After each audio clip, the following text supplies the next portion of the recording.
la bienvenida a nuestros hermanos y hermanas.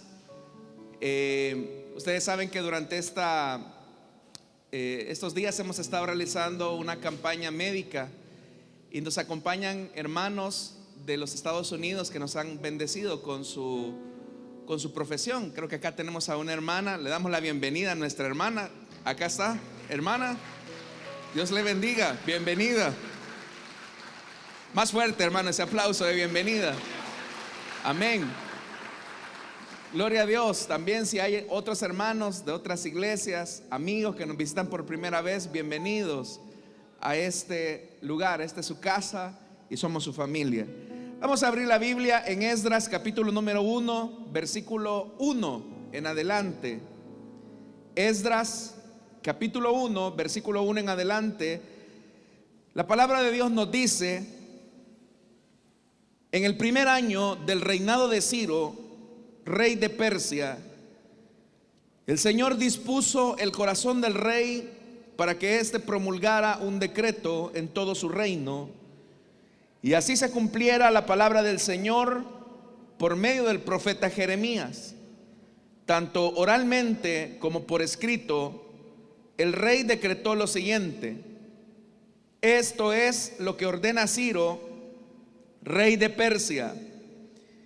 El Señor, Dios del cielo, que me ha dado todos los reinos de la tierra, me ha encargado que le construya un templo en la ciudad de Jerusalén, que está en Judá. Por tanto, cualquiera que pertenezca a Judá, vaya a Jerusalén a construir el templo del Señor, Dios de Israel, el Dios que habita en Jerusalén, y que Dios lo acompañe. También ordenó que los habitantes de cada lugar donde haya judíos sobrevivientes los ayuden, dándoles plata y oro, bienes y ganado, y ofrendas voluntarias para el templo de Dios en Jerusalén. Amén. Hasta ahí dejamos la lectura, hermanos. Tengan la bondad de sentarse, por favor, esta mañana. Hermanos, en los libros de Esdras y Nehemías se nos relata la historia del regreso de los judíos del exilio babilónico. Ese retorno de Babilonia hacia Jerusalén nuevamente había sucedido de la misma forma en que se había producido la deportación. La primera deportación, hermanos y hermanas, ocurre en el año 605 durante el reinado de Joacim, y de esto nos habla un poco el profeta Daniel en el capítulo 1. La segunda deportación a Babilonia ocurre entre el año 598 al 597 bajo el reinado del rey Joaquín. Y la tercera deportación a Babilonia, que es la deportación definitiva, con lo que se destruye Jerusalén, el templo, la muralla y todo lo que David y Salomón habían construido, ocurre entre el año 587 al 585 bajo el reinado de Sedequías. Y de esto, hermanos, nos da testimonio el segundo libro de las Crónicas en el capítulo 36. Así como hubo 3 deportaciones hacia Babilonia, también, hermanos, al regresar de Babilonia, 70 años después aproximadamente, se producen también 3 retornos, y esto es algo curioso. Pero cuando los babilonios llegan en el 585 a invadir Jerusalén, eso, hermanos, supuso un cambio radical de la política religiosa del imperio babilónico. Según la mentalidad babilónica, que había sido heredada de sus predecesores, los asirios, la única manera de mantener sojuzgada a una nación era a través del terror, la muerte, la esclavitud, la deportación y el cautiverio. Esa era la forma en que el imperio babilónico sometía a los que había conquistado. Ellos también, hermanos, realizaban una especie de limpieza étnica. Los babilonios eran personas sanguinarias, de tal forma que, por ejemplo, bajo el imperio babilónico se mataba a los discapacitados, a los ancianos, a los niños. Por eso es que no sorprende las palabras del salmista en el capítulo 137, cuando el salmista dice: hija de Babilonia, que has de ser destruida, dichoso el que te haga pagar por todo lo que has hecho. Y esto, hermanos, a nosotros nos parece un poco sanguinario, cruel, cuando dice el salmista: dichoso el que agarre a tus recién nacidos y los estrelle sobre las rocas. Cualquiera diría que pesado eso. Pero en realidad lo que el salmista está diciendo era lo mismo que los babilonios habían hecho cuando ellos conquistaban un territorio específicamente. Pero por otra parte, los babilonios, hermanos, demostraban su superioridad sobre los pueblos conquistados cuando saqueaban los ídolos, el tesoro de las religiones, y las llevaban a los templos babilonios. De tal manera que cuando en el año 585 los babilonios entran al templo de Jerusalén, se sorprenden porque no ven ningún ídolo.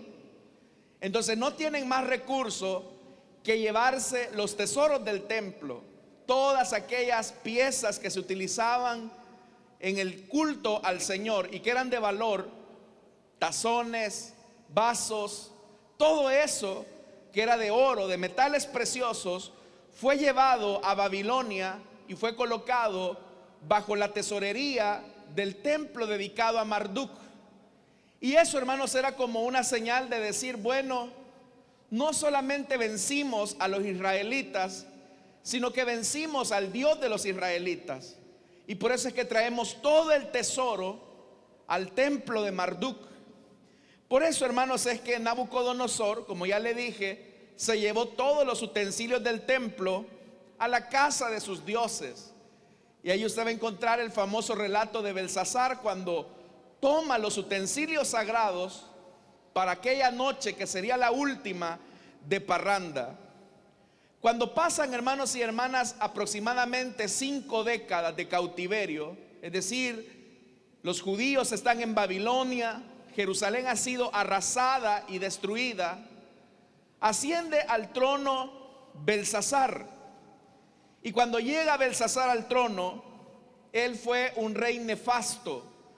De tal manera, hermanos, que cuando él muere, muere porque llega otro imperio. Es decir, se debilitó tanto el imperio babilónico que a la muerte de su rey, el rey Belsasar, los medos y los persas toman el control del imperio babilónico y ellos se constituyen en la nueva fuerza política de esa región. Eso es importante entenderlo para comprender las palabras que ahora hemos leído en Esdras. Porque si la política religiosa de los babilonios era de exterminio, era de intolerancia religiosa, era de esclavitud, era de cautiverio, los medos y los persas eran distintos. De hecho, que los medos y los persas eran un poco benignos en el trato de los pueblos dominados. Los persas, hermanos, no utilizaban el terror, por ejemplo, sino que ellos comienzan, hermanos, a adoptar una cultura de respeto a las religiones y a las culturas de los pueblos sometidos. Ellos cambian. Si los babilonios querían imponer su religión, querían imponer su cultura, los medos y los persas, cuando vencen a los babilonios, tienen una política un poco más benigna y les permiten a las naciones que practiquen su cultura, que practiquen su religión. La razón de este eclecticismo, y cuando hablo de eclecticismo me estoy refiriendo específicamente a esa idea de tomar todas las creencias religiosas y sacar lo mejor de cada una de ellas. Los persas, ellos creían que si eran benignos con los dioses de cada territorio, esas divinidades iban a pelear por la causa persa.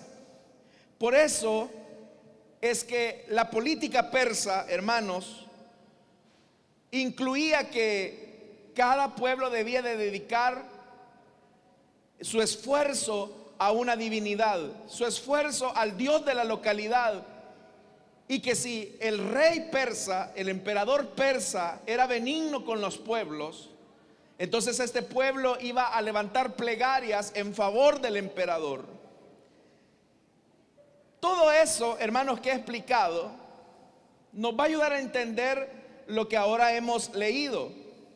Porque dice el versículo 1: en el primer año del reinado de Ciro, rey de Persia, el Señor dispuso el corazón del rey para que éste promulgara un decreto en todo su reino, y así se cumpliera la palabra del Señor por medio del profeta Jeremías, tanto oralmente como por escrito. Como ya lo vimos, la caída de Babilonia y la llegada de los persas al poder significó un cambio radical en la vida política de la nación. No solamente un cambio de gobierno, sino que fue un cambio en la manera de gobernar. Entonces acá surge la pregunta: ¿a qué respondía ese cambio? Y alguien fácilmente podría haber dicho: bueno, es que los persas son estratégicos. Ellos quieren tratar benignamente a los pueblos sometidos para evitar una sublevación. Y eso podría ser una explicación humana.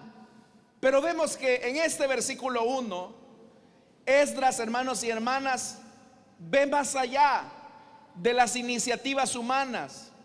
Lo que Esdras ve es la mano de Dios que dispuso el corazón de Ciro. Es decir, que lo que Esdras está diciendo es que más que una decisión política del rey de Ciro, por encima del protagonismo humano, por encima de los intereses políticos de un rey, es la providencia divina la que ahora está moviendo el corazón del rey. Dios acá, hermanos, en esta historia no es un mero referente político obligado, sino que en realidad es el protagonista del libro. Es el protagonista invisible, que aunque se ve desapercibido, Él es el que está moviendo sus manos. Ya el profeta Daniel lo había dicho: la sabiduría y el poder son de nuestro Dios. Es Él quien cambia los tiempos y las edades. Es Él el que quita y pone reyes. Ya Daniel lo había dicho. Entonces, que ahora Ciro llegara al poder en vez de la dinastía de Babilonia, habla de que Dios es el que lleva la historia en su mano. Es Dios el que despierta el espíritu del hombre y mueve su voluntad. De hecho, que si usted lee ese versículo en la versión Reina Valera, dice ese versículo 1: despertó Jehová el espíritu de Ciro. Acá, hermanos y hermanas, es Dios el que toma la iniciativa en la historia. Así como Dios había endurecido el corazón de Faraón, así como Dios hizo inmisericordia a Nabucodonosor, ahora el Señor está poniendo en el corazón de Ciro una nueva iniciativa. Y dice que eso era en cumplimiento a lo que el profeta Jeremías había anunciado. Ya Isaías también lo había dicho en su profecía, allá en el capítulo 41, cuando Isaías dice: del norte hice venir a uno, y ese que hizo venir es a Ciro. A ese yo lo hice venir, dice el Señor. Más adelante también el profeta Isaías dirá: yo levanté a Ciro en justicia. Fui yo el que lo levanté. esa lectura de las cosas de la vida es lo que marca la diferencia entre los creyentes y los incrédulos. Porque cuando hacemos una lectura adecuada de la vida, vamos a ver, hermanos y hermanas, que detrás de cada acontecimiento en nuestra vida está la mano poderosa de nuestro Dios. Cuando usted comienza a ver hacia atrás, y ahora que tenemos la oportunidad casi, si el Señor lo permite, de finalizar este año, y usted comienza a ver, hermanos, todo lo que ha logrado, las cosas buenas y malas, y cuando pensamos en todo eso, los cristianos entendemos que lo que ha pasado en nuestra vida no es casualidad. Todas las cosas el Señor las ha dispuesto para nuestro bien, para nuestro provecho.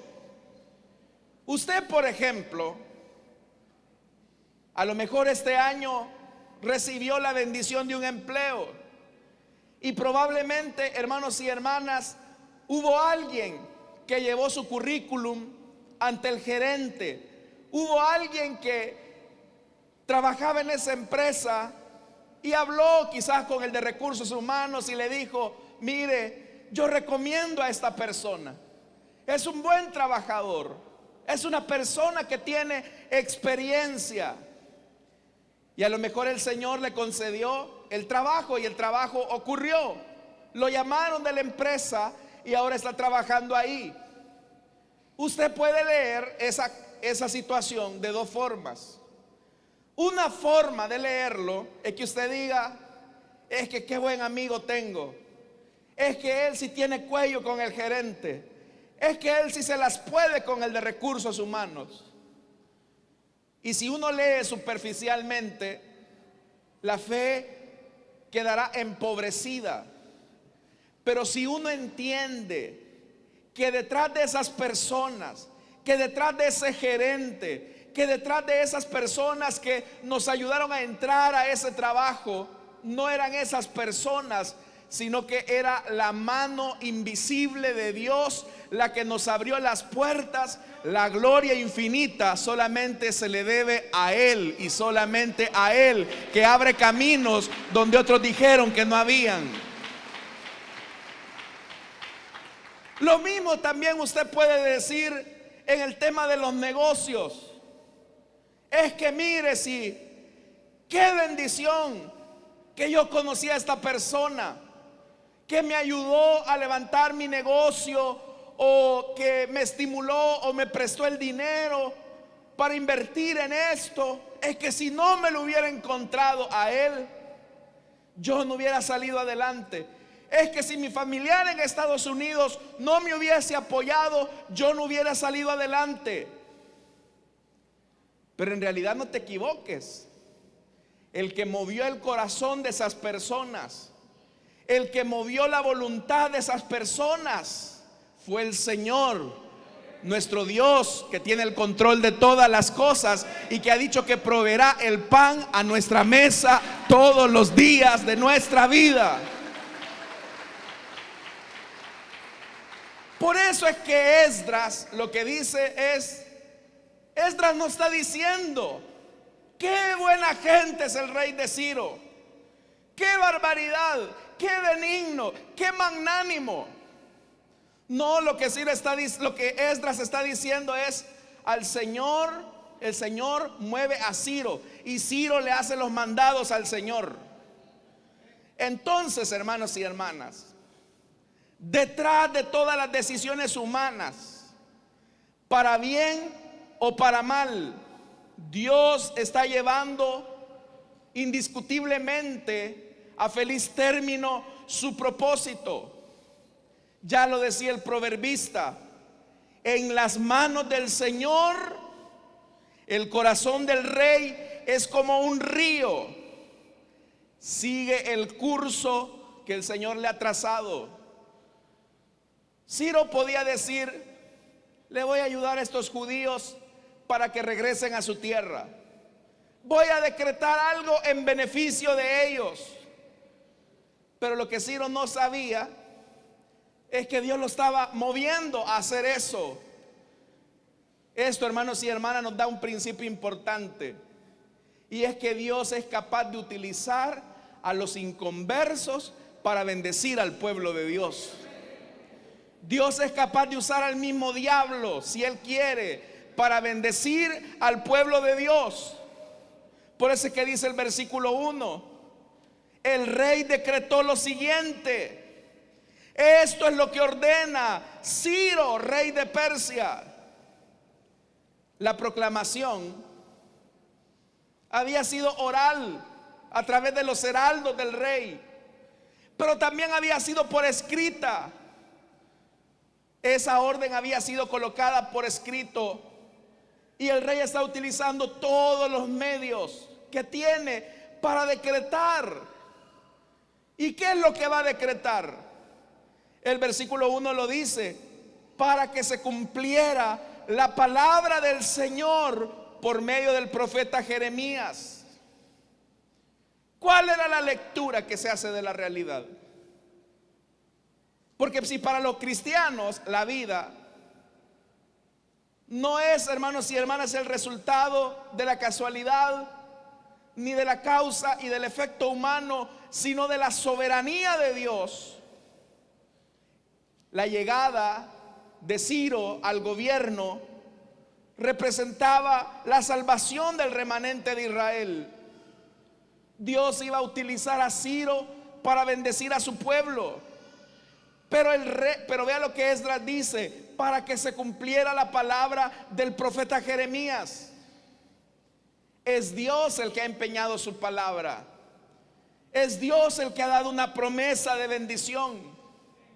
Si usted me acompaña a Jeremías capítulo 29, ahí vamos a encontrar esta palabra. Vea lo que dice Jeremías 29, versículo 10. Así dice el Señor: cuando a Babilonia se le haya cumplido los 70 años, yo los visitaré y haré honor a mi promesa en favor de ustedes, y los haré volver a este lugar. Y oiga lo que dice, verso 11, y esta es una palabra de Dios para usted: porque yo sé muy bien los planes que tengo para ustedes, afirma el Señor, planes de bienestar y no de calamidad, a fin de darles un futuro y una esperanza. El Señor les está diciendo: miren, van a ir a Babilonia a causa de su pecado, a causa de su desobediencia, pero ese no es el fin.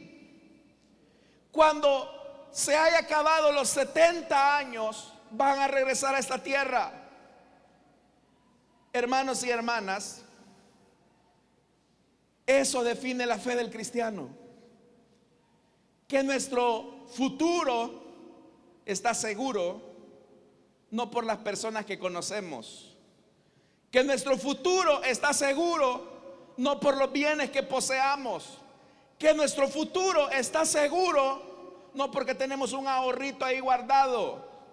Nuestro futuro está asegurado porque el yo soy es el Dios que estuvo, es el Dios que está y es el Dios que estará. Él está en el mañana, y planes de bien, de bienestar y no de calamidad tiene para su pueblo. ¿Cuántos dicen amén? Y es para que se cumpla su palabra. Por eso es que Esdras está diciendo: aquí no se trata de un cambio de coyuntura. Aquí no se trata que Ciro es buena gente. Aquí se trata que Dios es el que está motivando a Ciro. Tal vez Dios, hermanos, no tal vez, así es, Dios te ha dado promesas de bendición y tú no ves nada.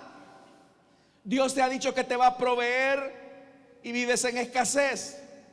Dios ha dicho que hay sanidad para ti y estás enfermo.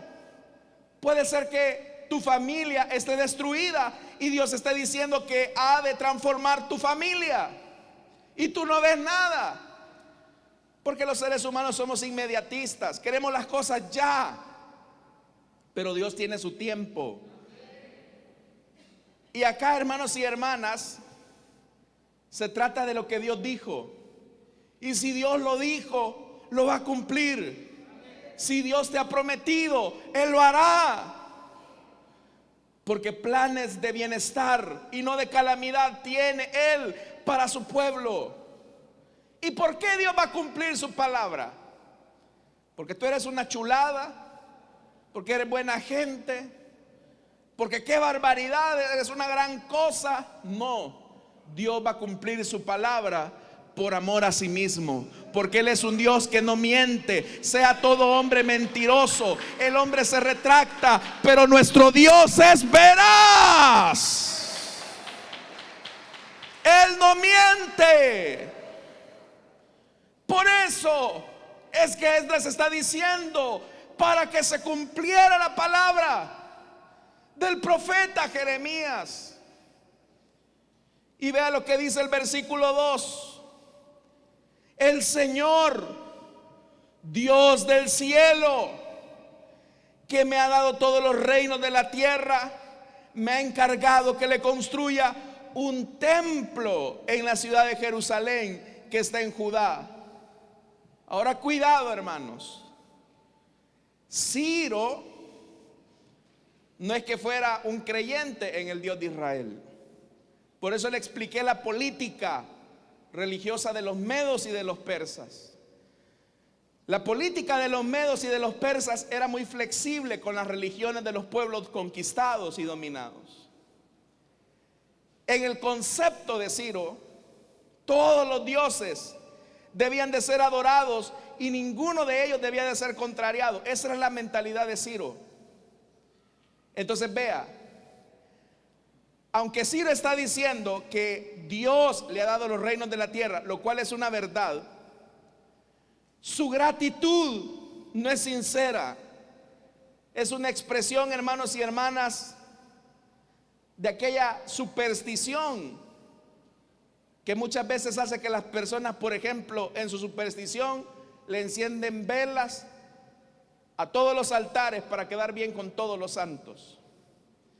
Ciro quería quedar bien con el Dios de Israel, como también quería quedar con los dioses de las tierras, hermanos y hermanas, de los hititas, por ejemplo, porque esa era su política religiosa. Pero a pesar de que Ciro es un supersticioso, vea, hermanos y hermanas, que Ciro está diciendo algo de lo que él no es consciente. Porque dice ese versículo 2: Él me ha mandado, dice la Reina Valera. Es mejor la Reina Valera cuando dice: el Dios de los cielos me ha dado todos los reinos de la tierra y me ha mandado. Eso es, hermanos y hermanas, leer la realidad con objetividad. Porque ahora Ciro lo que está diciendo: yo sé que soy un gran conquistador, yo sé que he arrasado con todos los reinos, yo sé que el imperio babilónico, la caída, la destrucción, la derrota de los babilonios, pues puede ser una gran victoria para mí. Pero todo eso, aunque podría ser importante, no constituye en esencia la razón de por qué Dios lo había puesto en el trono. Y Dios había puesto a Ciro en el trono para bendecir a su pueblo. Hermanos y hermanas, hay gente que se ha preparado, que ha acumulado bienes, que ha acumulado riqueza, que ha acumulado conocimiento, no para ellos, sino para bendecirlo a usted, que es pueblo de Dios. Esa gente Dios la ha preparado para bendecirte a ti, mujer, a ti, hombre. Entonces, a pesar de que Ciro había tenido todas esas conquistas, la más importante era esta: que los judíos regresaran a su tierra. la restauración de Jerusalén, la restauración del templo. Para eso Dios lo había levantado. Puede ser, hermano y hermana, que Dios puso, no puede ser, sino que así es. Dios puso a esa persona en ese cargo gerencial para bendecirte a ti. Dios puso a esa persona, le dio riqueza para dártela a ti. ¿Lo crees? Dios lo hace porque es un Dios que está comprometido en bendecir a su pueblo bendito. Por eso, hermanos y hermanas, dice el verso 3: por tanto, cualquiera que pertenezca a Judá, vaya a Jerusalén a construir el templo del Señor, Dios de Israel, el Dios que habita en Jerusalén, y que Dios lo acompañe. Entonces, vea, esto es importante, porque Dios ha orquestado personas para que te bendigan. Pero la bendición, la finalidad de esa bendición, la finalidad de ese decreto soberano de Dios, no eres tú en primer lugar. Porque vea lo que dice el verso 3: por tanto, cualquiera que pertenezca a Judá, vaya a Jerusalén a construir sus casas, a sembrar sus tierras, a hacer sus propios negocios. Eso es lo que dice el decreto, hermano. No, Ciro les está diciendo: vayan a Jerusalén, les devuelvo la libertad, les devuelvo la tierra, les doy todas las bendiciones, pero los envío para que construyan el templo del Señor. Significa que la finalidad del decreto era para que ellos construyeran la casa del Señor. Significa que toda bendición que Dios te dé no es en primer lugar para ti, es para la gloria de su nombre y de sus santos propósitos. Significa que Dios debe de ser prioridad en tu vida. Dios debe de ser prioridad en cada bendición de tu vida. Si Dios te bendice en tu profesión, es para que Dios sea prioridad. Si Dios te bendice en tu negocio, es para que Dios sea prioridad. Si Dios te bendice en tu familia, es para que el Señor sea el rey, el dueño de tu familia. Dios debe de ser prioridad para su pueblo. ¿Quieres ser de bendición? ¿Quieres recibir las bendiciones de Dios? Dios tiene que ser prioridad. Y todos hemos sido bendecidos. ¿Cuántos hemos sido bendecidos por Dios? Déselo fuerte.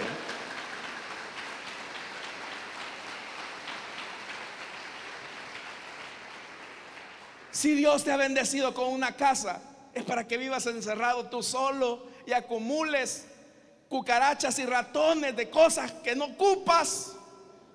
O Dios te ha dado esa casa para que abras una célula de hogar ahí. Si Dios te ha bendecido un vehículo, ¿para qué te lo ha dado? Para que andes creyendo de que aquí va el papi. Adiós, hijo. Dios te ha dado ese carro para que se dé bendición, hermano, pero es un perolito. Pues ese perolito Dios te lo ha dado para que traigas amigos a la iglesia, para que escuchen del mensaje de Dios. Todas las cosas que Dios nos ha dado de la mano de Él las hemos recibido y son para la gloria y alabanza de su nombre. Todo. Por eso la pregunta es: ¿Dios es prioridad para ti? Porque si has acumulado una profesión, un negocio, bienes materiales, una familia estable, para que vivas encerrado en tu mundito creyendo que tú eres rey y señor de eso, qué pobre eres tú. Eres miserablemente pobre. Miserablemente pobre. Porque todo Dios lo ha dado. Y Dios lo ha dado para que Dios sea nuestra prioridad. El problema es que cuando hacemos de las bendiciones de Dios nuestra última prioridad, nuestra primera prioridad, perdón, Señor, dame una casa. Señor, dame ese empleo. Usted sabe que hay gente a quienes Dios los bendice y se olvidan del Señor. Dios no es su prioridad. ¿Y saben qué se nota, hermanos? En cosas tan sencillas como estas. En la fidelidad que tenemos a Dios en la entrega de nuestros diezmos y nuestras ofrendas. No le voy a preguntar porque no me quiero decepcionar, pero no es acaso de Dios quien recibimos todos nuestros bienes, pues. Y entonces, ¿por qué somos egoístas con Él? Si Dios debería de ser nuestra prioridad. Entonces, si Dios te bendice, es para que Dios sea prioridad en tu vida. Un siguiente elemento, hermanos y hermanas, vea que dice Dios de Israel. Israel había parado en el exilio por su pecado. Ahí venía la pregunta: ¿será que Dios se avergonzaba de su pueblo a pesar de su desobediencia? ¿Hasta qué punto el Señor quería seguir siendo conocido como el Dios de un pueblo rebelde? Vea que Dios se presenta como el Dios de Israel, el Dios que habita en Jerusalén, el Dios que los va a acompañar. Puede ser que nosotros seamos infieles, pero Él permanece fiel. Puede ser que nosotros nos avergoncemos de Él, pero Él no se avergüenza de nosotros. Por eso es que la Biblia, hermanos y hermanas, dice que Él es fiel. Él es fiel a sí mismo y no se puede negar a sí mismo. Es verdad que Israel era obstinado, era rebelde, era terco, pero aún Dios en su gran amor se sigue llamando Dios de Israel, Dios que habita en Jerusalén, Dios que los acompaña. Tal vez tú puedes decir: Dios se avergüenza de mí, Dios me ha olvidado. Dios no está de acuerdo con tu mala conducta, Dios no está de acuerdo con tu pecado, pero tan grande es el amor de nuestro Dios que Él no se avergüenza de nosotros, de llamarnos su pueblo. Dice el verso 4: también ordenó que los habitantes de cada lugar donde haya judíos sobrevivientes los ayuden, dándoles plata y oro, bienes y ganado, y ofrendas voluntarias para el templo de Dios en Jerusalén. Es decir, lo que aquí está pasando, hermanos, es una liberación, es un éxodo. Ciro está diciendo: todo judío que quiera regresar a su tierra, que regrese. Pero ve hasta dónde llega la bendición de Dios. Y si ese judío dice: mi deseo es regresar a mi patria, pero no tengo dinero, por decreto del rey, que sus vecinos le den lo que le hace falta para el viaje. Imagínese, hermano, que de repente usted diga: ¿cómo quisiera ir yo a tal país, pero no puedo? Y de repente venga alguien y le dice al vecino: dale tú lo que le hace falta a este. ¿Y por qué? Porque yo lo digo. Eso es lo que Dios está haciendo. Lo que Dios está haciendo acá es: si hay judíos, denles a los judíos lo que les hace falta para ir al viaje. Por eso le digo, Dios hasta los inconversos usa para bendecir a su pueblo. Pero no solo eso. Por eso dice, verso 4: donde haya judíos sobrevivientes, que los ayuden, dándoles plata y oro, bienes y ganado. Dios bendiciendo a su pueblo. Pero dice el verso 4: y ofrendas voluntarias para el templo de Dios en Jerusalén. Además de sufragarle los gastos de viaje a los judíos, los vecinos debían entregarle una ofrenda voluntaria. Quizás, hermano, la cantidad dependería de la buena voluntad de cada persona, pero en sí mismo la ofrenda no era tan voluntaria, porque era el rey el que estaba mandando. Si hay un judío por ahí que regresa a su casa, le van a dar lo que le hace falta para el viaje y van a mandar una ofrenda con ese judío.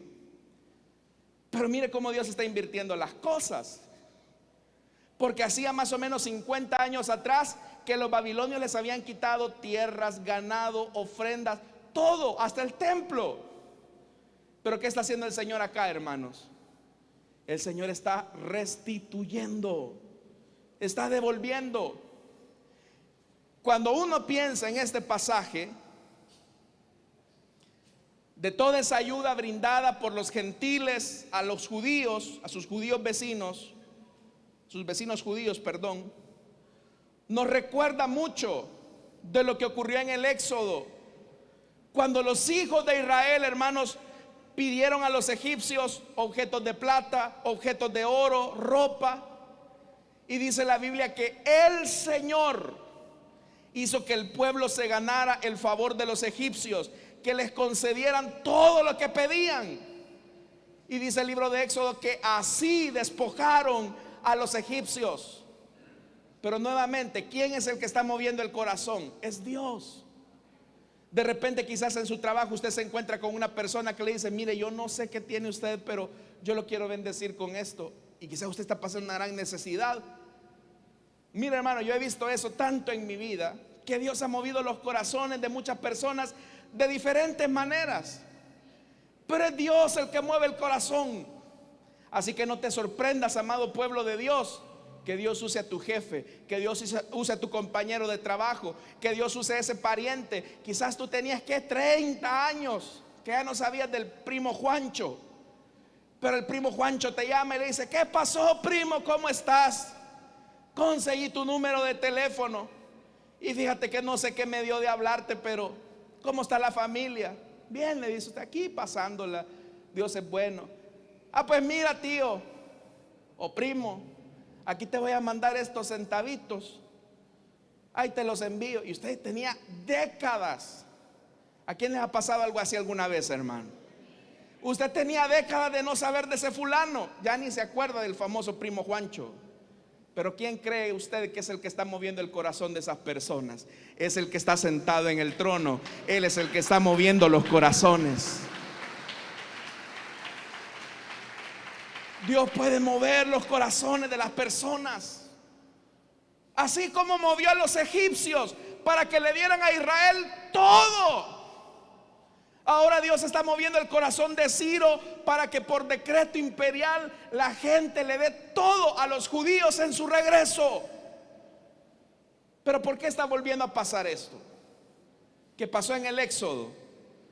¿Por qué la historia se repite? ¿Sabe por qué se vuelve a repetir? Porque Dios es el mismo de ayer, de hoy y de siempre.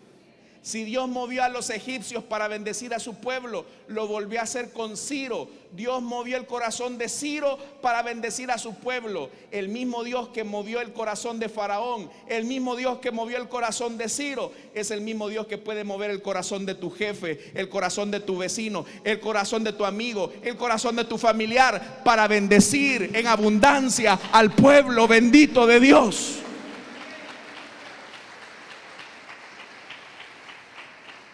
Así que cuando Dios lo haga, tú no digas: ay, qué bueno mi tío Juancho. No, di: qué bueno que el Señor mueve los corazones. Qué bueno que el Señor tocó el corazón de mi jefe para darme este aumento. No digas: vaya, ya era hora que se diera cuenta este negrero que soy buena pieza aquí en este trabajo.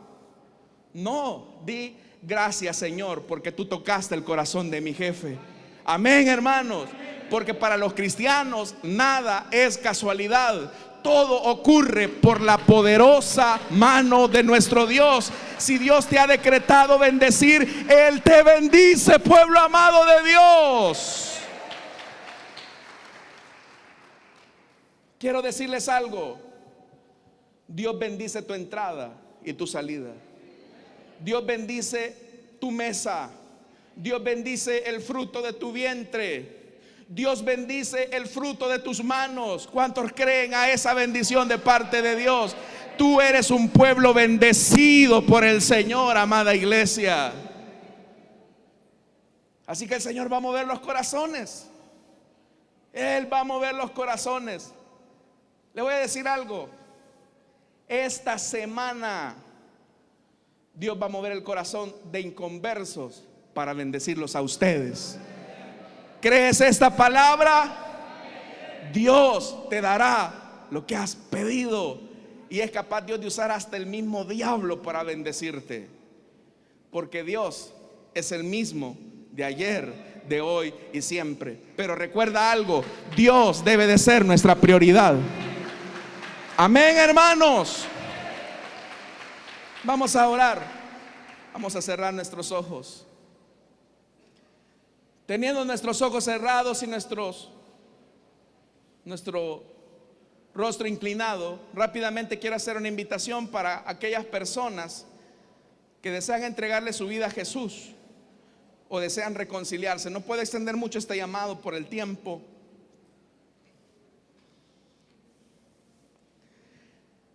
Si hubiera alguien que quiera entregarle su vida a Cristo o desea reconciliarse, póngase en pie, vamos a orar por usted. ¿Habrá alguien?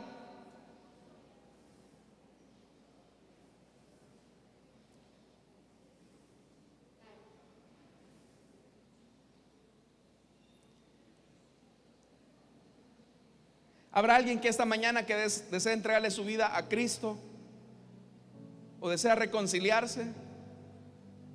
No hay casualidades, hermanos. En Dios no hay casualidades. Dios movió los corazones para bendecirte. ¿Hay alguien que quiere entregarle su vida a Cristo o desea reconciliarse? Póngase en pie, vamos a orar. Si no lo hay, hermanos, quiero orar por usted para que Dios bendiga su vida.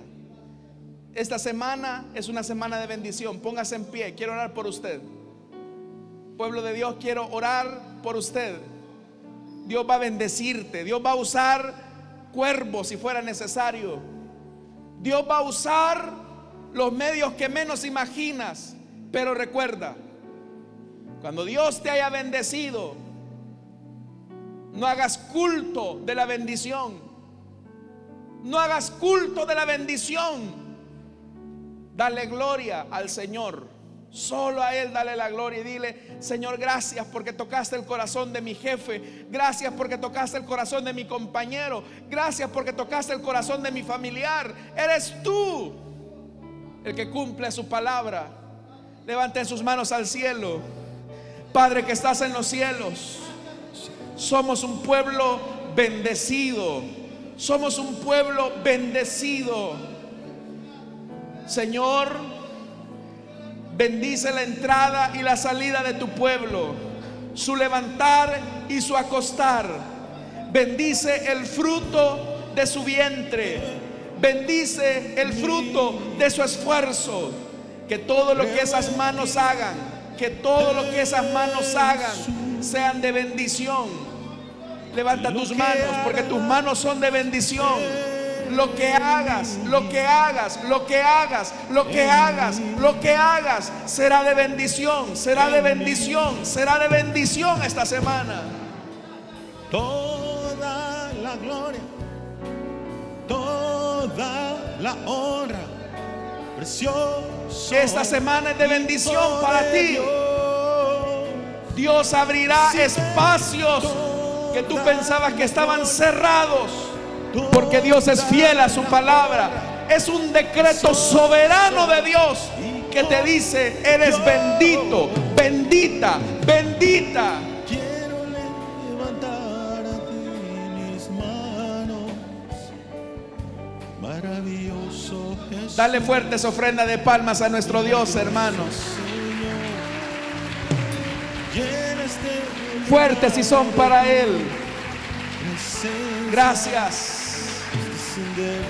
Vamos a orar, hermanos, por nuestras ofrendas y nuestros diezmos así. Padre que estás en los cielos, de lo mucho que tú nos das